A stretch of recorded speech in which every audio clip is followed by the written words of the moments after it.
Child of the Wolves, Chapter 25, page 151. The name of the chapter is Avalanche. It had been 3 days since the pack had eaten. They were traveling a mountain trail, searching for sheep. While they ran, the sun rose, but it soon set again, for the reason of snow and darkness had returned.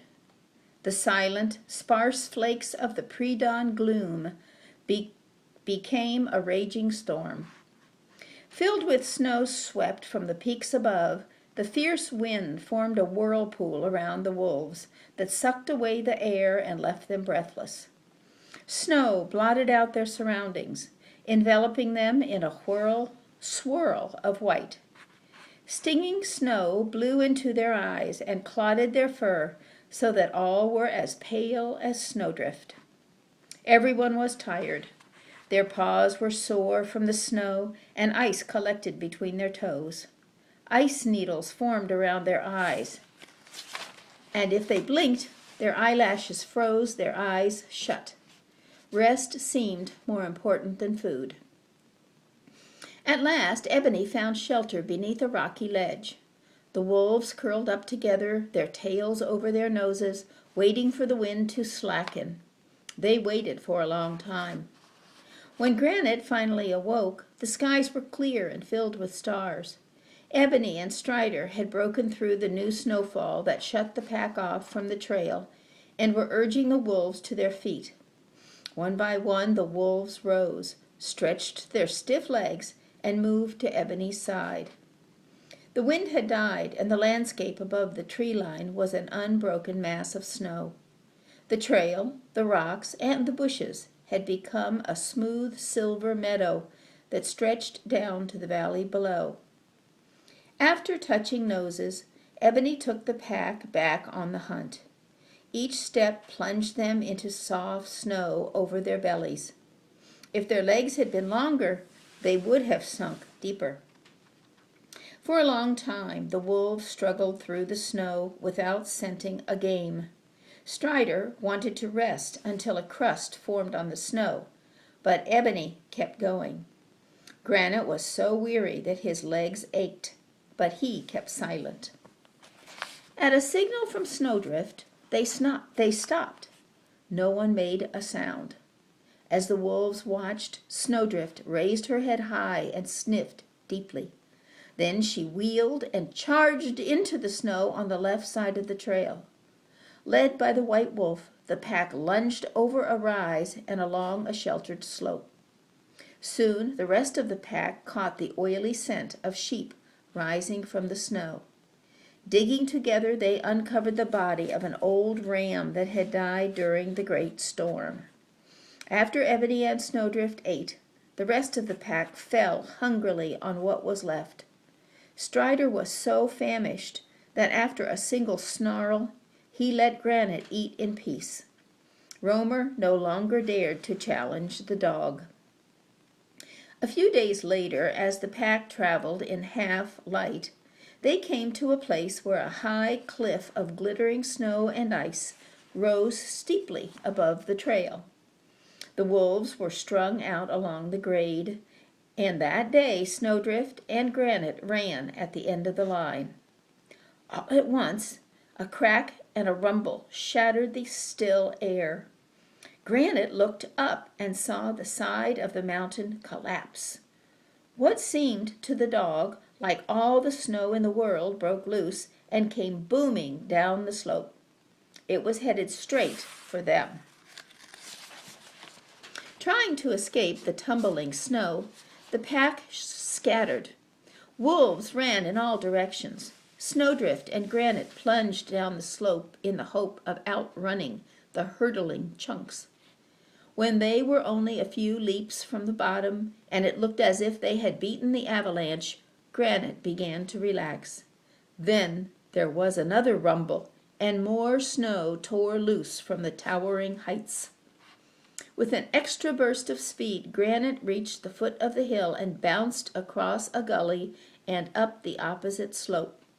His heart beat louder than a woodpecker pounding on a spruce trunk, but he ran until the rumbling stopped and the world grew silent. Panting, Granite looked down the hillside. The wolves were gone. There was nothing but snow before him. He was alone. Granite whimpered like a puppy. There was no one to help him. He slid down the slope and began to search. Sniffing sharply, Granite ran back and forth across the snow, making wider and wider circles. He was desperate to detect the scent of a wolf. At last he caught a faint odor. He recognized it as snowdrifts. Furiously, Granite dug toward the smell. Sending showers of snow into the air, he dug a hole as deep as he was high. The smell grew stronger. Then Granite heard Snowdrift grunt. In a few minutes he had reached the white wolf. She was shuddering with fear. She struggled to her feet.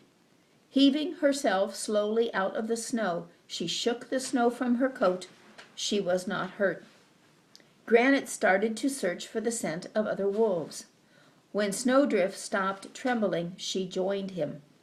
They searched for a long time, but found nothing. A new mountain of snow covered the trail and separated them from the pack. Snowdrift gave up the search and turned back. She had remembered the existence of an old cross trail that ran through the mountains. It would eventually bring them to the trail that was now buried. If the other wolves had escaped, they would find them, probably at one of the resting places. The pair started off, Snowdrift in the lead. She didn't need her eyes to find the way. Once they were beyond the great snowfall, she put her nose to the ground and followed familiar scents. Granite stayed close at her heels. They came to the cross trail, and without hesitating, Snowdrift swung onto it. They traveled for a long time, winding between hills and down into gullies. The pack had not gone this way for many moons. The scent markers had faded, and Granite could smell only lynx and wolverine. But Snowdrift did not pause. Her sharp nose picked up the old markers. Before long, the trail wound upward along the side of a mountain. It took them higher and higher, far above the valley floor. Granite looked around, but saw nothing he recognized. He had never been on this trail before. Then a howl drifted through the air. Snowdrift stopped to listen. Another howl. It was Ebony. Snowdrift yipped with excitement, then answered his cry. She left the trail, sprinting in the direction of the sound. Granite followed. From time to time, Ebony and Snowdrift exchanged howls. Snowdrift scrambled up a rise, with Granite close behind. As they started to descend, Granite caught a familiar scent and looked up. He squeaked with joy. There, across a deep gorge, stood the pack. When they saw Snowdrift, they yipped a welcome. Turning in the direction of their cries, Snowdrift left Granite's side. She bolted through the snow, guided only by the familiar smells and voices. Before she had gone far, the pack's happy calls changed to cries of warning. Snowdrift neither changed course nor slowed. Suddenly Granite realized that she could not see her danger. Her path had taken her onto a ledge that jutted over the gorge. She was running straight toward the drop. Barking as loudly as he could, Granite raced to catch her.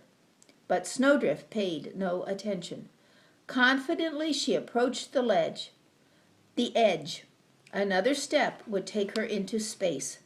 With a flying leap, Granite smashed into her side.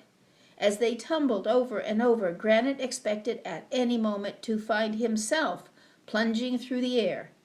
At last they stopped. Granite opened his eyes. He and Snowdrift were lying against a small boulder. On the other side of the rock was emptiness. Far below them, at the bottom of the gorge, wound a silent river of ice.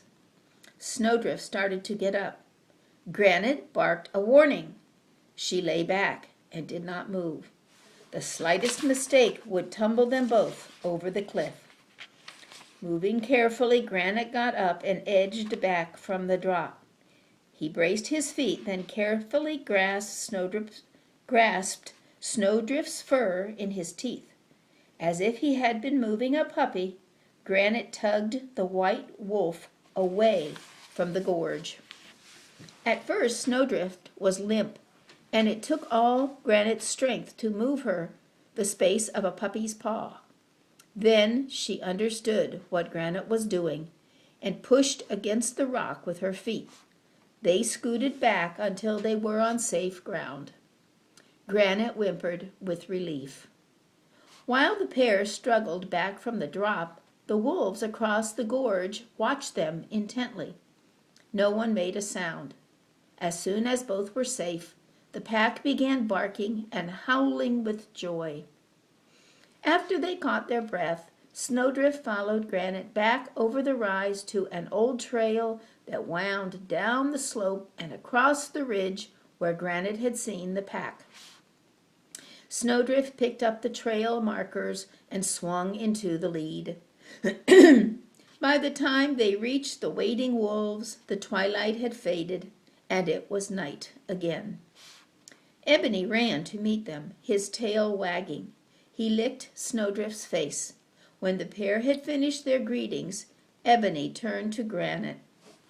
Obeying the rules of the pack, the dog tucked his tail between his legs and lowered his head. To Granite's surprise, Ebony licked his face, too. The rest of the wolves gathered about, as happy to see them as Ebony had been. Never had their greetings been so enthusiastic. They had watched Granite save Snowdrift's life. Even Strider was friendly and paid no attention to Granite's tail, which had crept high above his back. It was not long before the pack came upon a ewe that had been separated from the herd. She was downhill from the wolves and could not escape. They spread out, making ready to charge. For the first time, Ebony did not send Granite to the rear with Snowdrift. Instead, he placed the dog next to him, where Strider usually hunted. Side by side, the pair ran down the slope, leading the attack. Working together, the pack soon brought down the sheep. They ate well that night. Later, when the pack was resting, Granite looked up to see Strider walking toward him. The dog held his breath. Pretending he did not see the gray wolf, Granite rested his head on his paws and shut his eyes. He hoped that Strider would pass by and curl up beside Romer. The ruse did not work. Granite heard a low whine. He opened an eye. In front of him stood Strider, his front paws nearly touching Granite's nose. Between his jaws was a large bone. Granite laid back his ears and tried to squeeze himself through the snow and into the ground beneath. Then he waited. Strider did not go away. He looked straight at Granite, whined again, and dropped the bone in front of the dog. Then he wagged his tail. Without waiting for a response, he walked away. Granite blinked in surprise. A surge of joy swept over him. 2 summers had come and gone since he had joined the pack, and they were deep into another winter. All that time, Snowdrift's love had protected him, but he had remained an outsider. After such a long time, Granite was finally home.